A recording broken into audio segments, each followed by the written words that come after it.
I'm saying, let's play a game. We have to guess which one is Jakob's moped. Is it this one? Is it this one? Oh yeah, ready to go. This is my home. A little farm of 5 hectares of land. I live here with my friends, 6 of them. And together we farm the land and care for the animals, renovate the buildings together. It's a really nice life. But after doing this for how many years now? I think 6 or 7 years. I kind of got the urge to do something different for a while.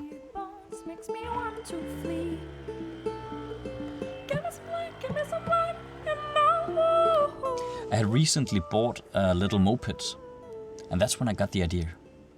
I wanted to drive really far on something really slow.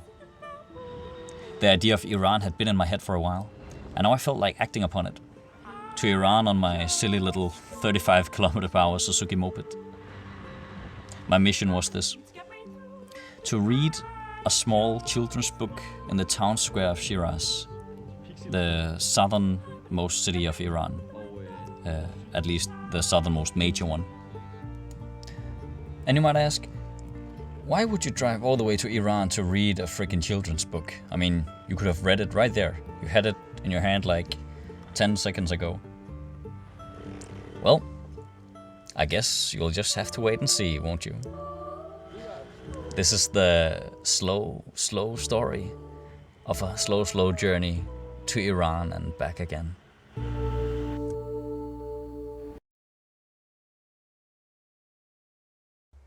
Now you might be wondering, what the hell is Denmark? Well, this is Europe. Okay, this is Europe. And here's Denmark. That's where I live and that's where I have my farm. This is Shiraz in Iran, and that's where I'm going. How I would get there, I didn't really know. But it would be something like this. A 7,000 kilometer journey, and that was only one of the ways. I would also have to get back again. So let's get started, shall we?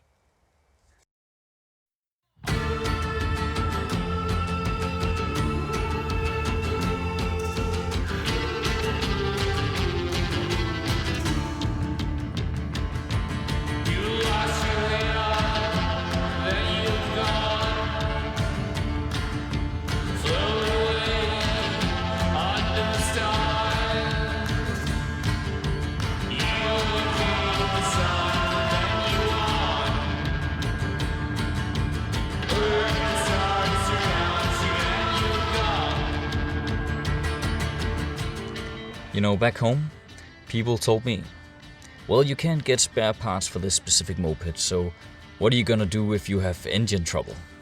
What if you get lost? It doesn't run very far on one fuel tank, so what if you run out of gas? And the answer to those questions were always for me, well, I don't know. I'm no mechanic. I'm not a tracker or a wildlife expert. I had 0 mechanical experience when I started this journey. I couldn't even fix a flat tire at this point. But I had endless faith in somebody coming to my rescue if I needed it. And I was gonna need it.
After a week or a little bit more, a strange feeling of normality started creeping in on me.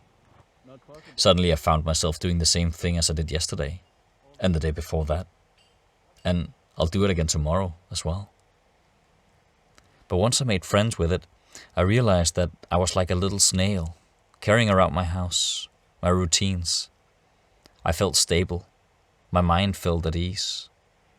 The task was simple for me. Go forward. And the only thing that was changing around me was the landscape and the people I met. You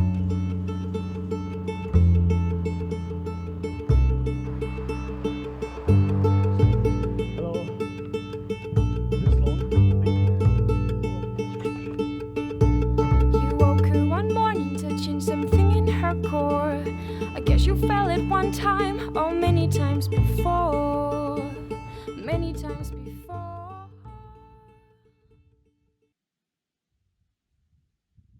Ooh. Oh yeah.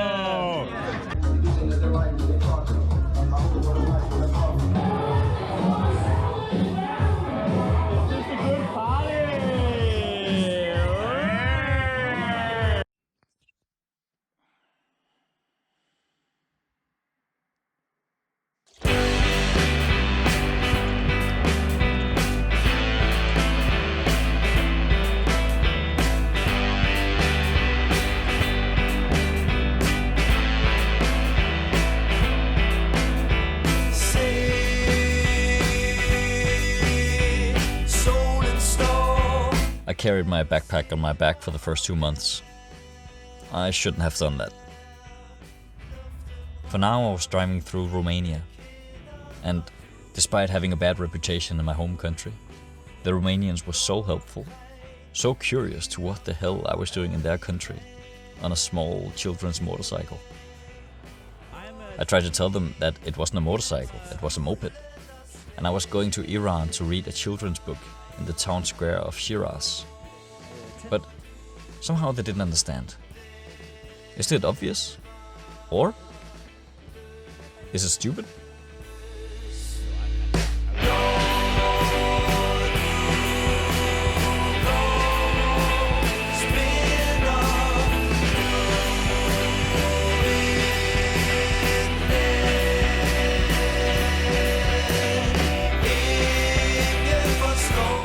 The name of the children's book was When Kitty Came to Pixieland. And the further I got, the more I wondered, what the hell is it with this book? It must contain some kind of revelation. I mean, traveling this far for something so trivial as a children's book? What the hell is it about? I couldn't wait to find out.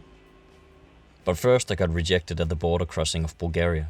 And on my way to another border crossing, I started having some strange vibrations in the engine.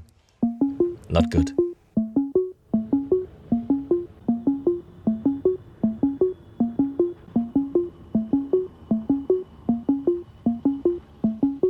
I will walk through a rainy night. Let the moisty paint my face in new colors. Oh, and make my clothes sit tight. If I didn't break down completely, my normal way of handling problems was simply to ask the first people I saw. Often they themselves couldn't help me, but they always knew somebody who could. And most of the times they couldn't just stop at fixing my bike. They would offer me company, food and drinks and parties even. You know, coming from my world where people have to look really hard in their calendars to find spare time, it never ceases to amaze me that people on my journey simply stop what they're doing just to help a complete stranger. What did I do to deserve this? I often ask. A little surprised. Okay.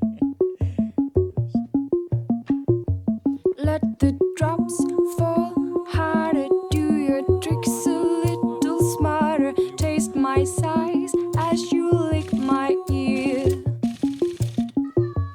Tap your fingers, unknown places. Fill up empty spaces with whatever we would find weird in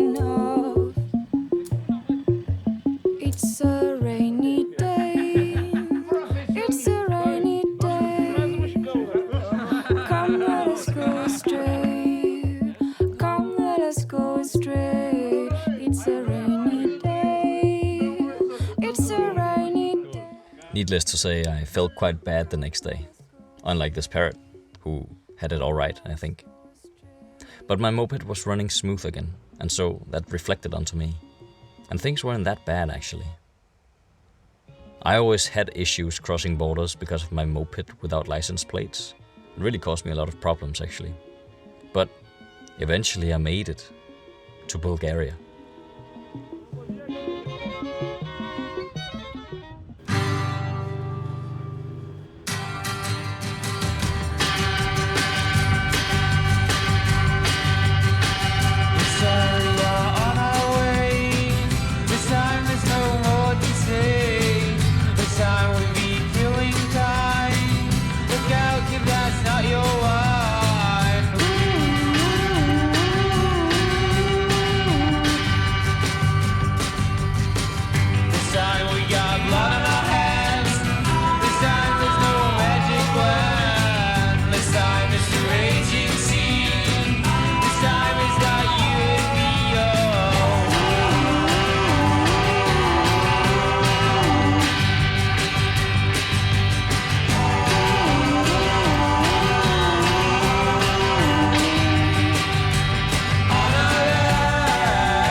I reached the Turkish border.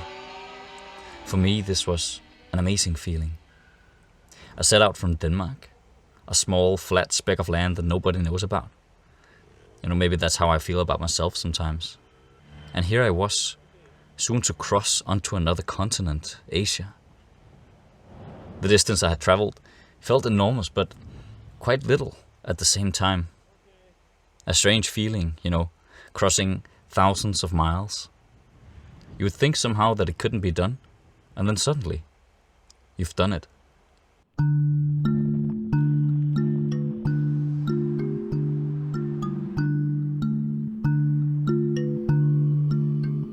I have walked a desert long with old trophies on my bended back. This wonderful music from the Danish band Nord is concealing the fact that it was absolutely horrible to drive a moped through Istanbul. It took me 12 hours of agonizing, painstaking effort to not get killed, to not get hit by oncoming cars and mopeds. And when the day finally was through, I was in Asia and I was exhausted.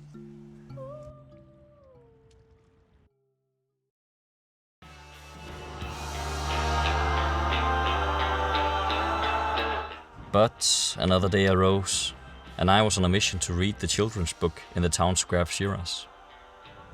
When you hear stories of people who've been to faraway places, you always hear about how nice and how friendly this and that population was. Turkey was no exception.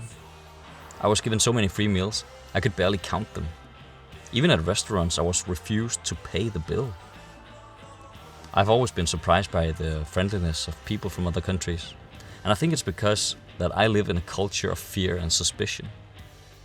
In Denmark, we have so much, and I think it makes us fearful to lose.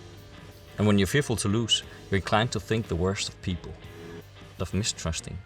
And trust me, We need to be reminded once in a while.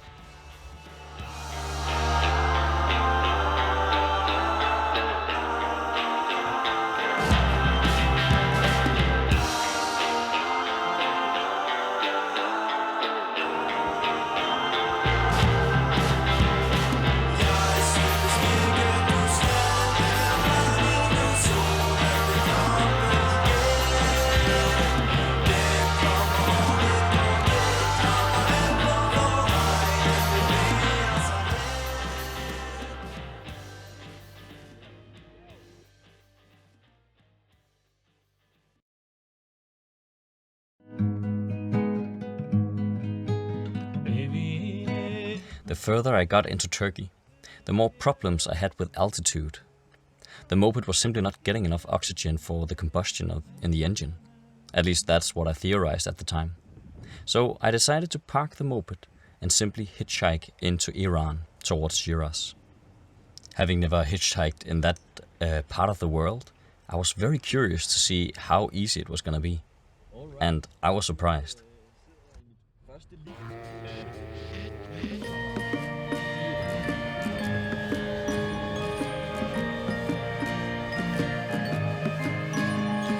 Magic clouds by the side of me waiting. Magic clouds, I know what you were thinking. Magic clouds, magic clouds, magic clouds.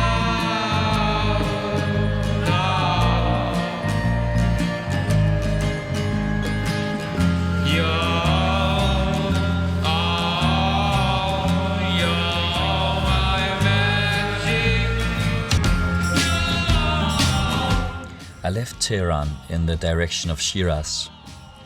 It was magical, filled with people who wanted to know who I was. Ancient ruins scattered here and there by the roads, camels walking on the horizon, and vast distances of rock and sand. Having left my tent and cooking set at the border, I was very much depending on people's hospitality. Usually people who I hitchhiked with would invite me to their homes. But if that didn't happen, I discovered that I could simply walk into a cafe or bar, order a coffee, and wait for someone to approach me. We would talk, and they would find out that I didn't have a place to stay. And like magic, suddenly I had a place to stay. I did this several times, and only one time during my 1 month in Iran would I stay in a hotel. But eventually, I reached Shiraz, and with great anticipation I sat down to read the book that I came here to read.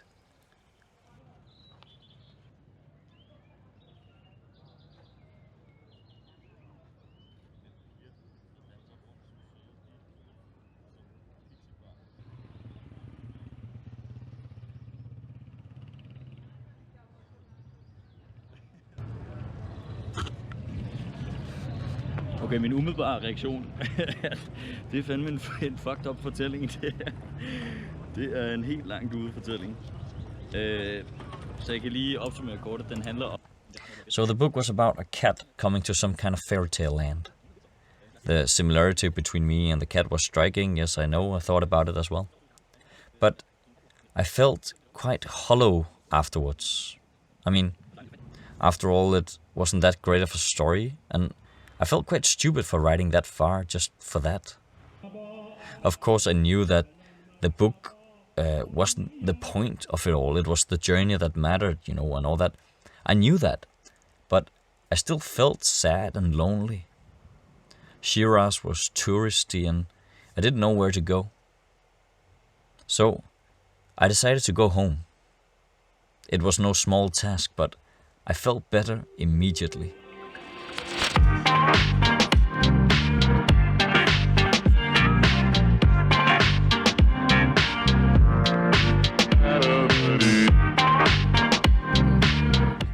So I left for the north, hitchhiking along the Persian Sea and the border to Armenia. I was close to Turkey and would soon see my moped again.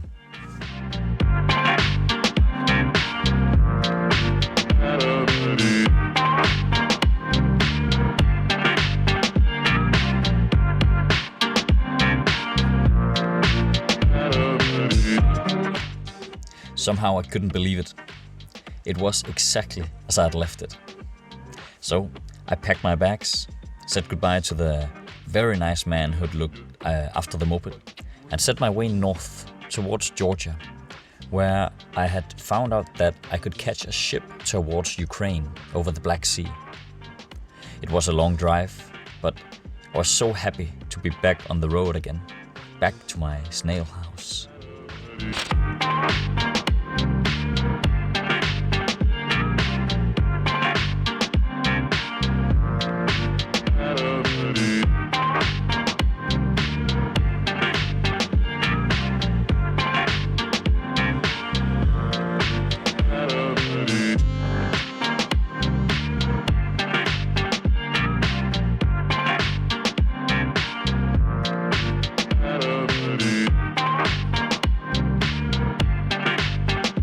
The days it took to cross the mountains bordering Georgia were the coldest I had experienced so far. I hardly slept, since my sleeping mat had been punctured in Germany at the beginning of the journey. So I basically slept on the ground. But the cold was nothing compared to how it was gonna be when I got closer to home. But first the cold mountains turned into warm valleys.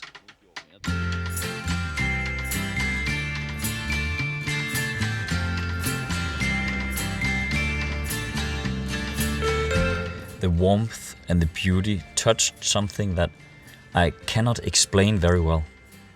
It was a profound feeling of having made it, finally. The children's book in Shiraz left me hollow, but the drive through these mountains made me cry for hours while driving downhill towards the sea. Here, I had the worst mechanical breakdown I had ever had. It had survived about 25 breakdowns of various types, but the horrible sound of metal breaking this time, added to the remoteness of the area, made me think that was the end of the line for the moped. But I felt grateful. I felt like it had pushed me the final bit over the cold mountains, and now it was ready for peace.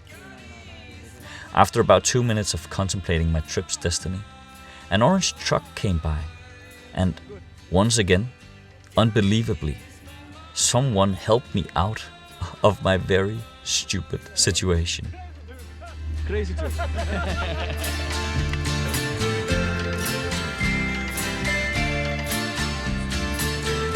I walk these mountaintops and I look on down on all you children way up there floating around. If you had the chance to look on down and see your people's graves there on the ground.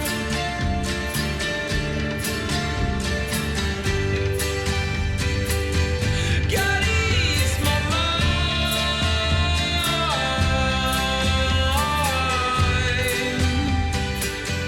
God ease my mind.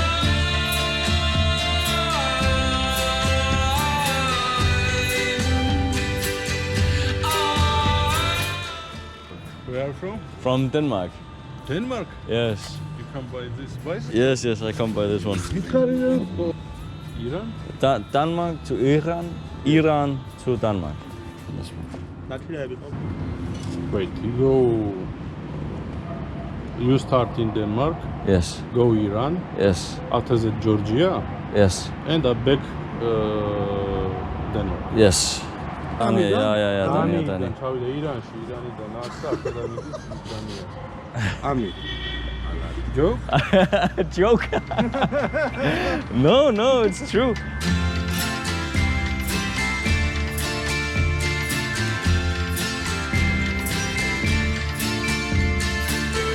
What if the snow that falls turns into dust, flows down in rivers now, rivers the rest, and if the air you breathe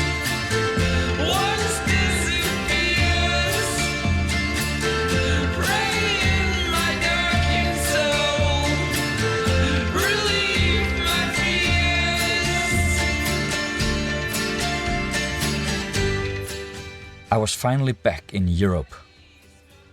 I was finally back in Europe, having crossed the Black Sea into Ukraine.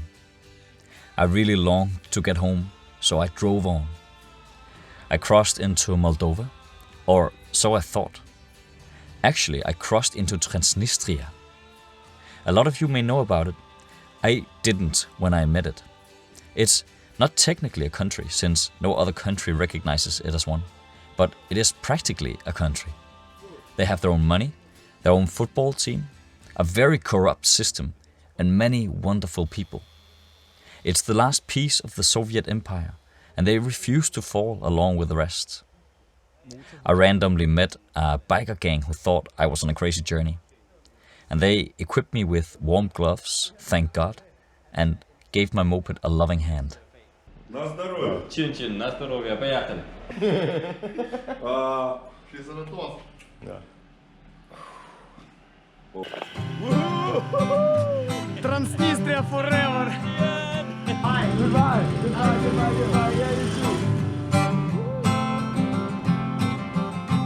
Looks like we're heading out of snack.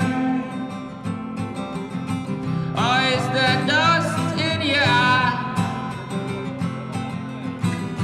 In the cold rain, we walk on for miles and miles. I don't know the way for you. I can't hide inside your dream. Let me on out, but still I drive. I've been on this road for years.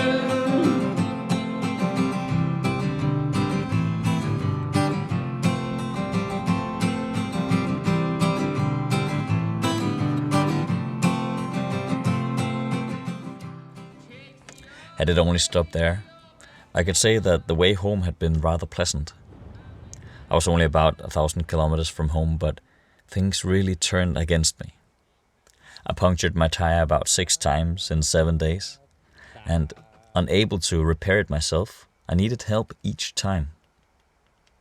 Also the weather turned, and most nights I hardly slept because of my punctured sleeping mat. The temperature dropped a good deal below freezing, and I couldn't drink my water in the morning because it was frozen solid in the bottles. When it finally reached above freezing, it started raining, so both me and my equipment was soaked.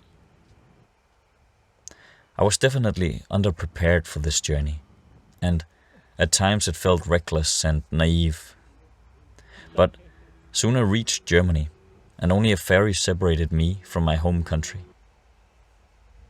Being naive makes you say yes instead of no, to people and to dreams. And trying to plan life too much results in simply getting what you planned for.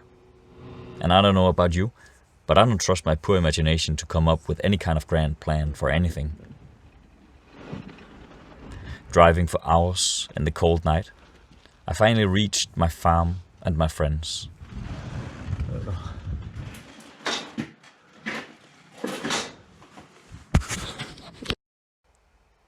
Making this movie, looking through the hundreds of hours of footage I took, made me remember the people I met on this journey, and made me sad that they are part of the past only.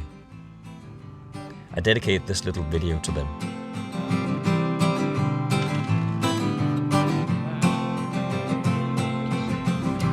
Takes me all the way to your backyard. I've been rambling around your house. Look through the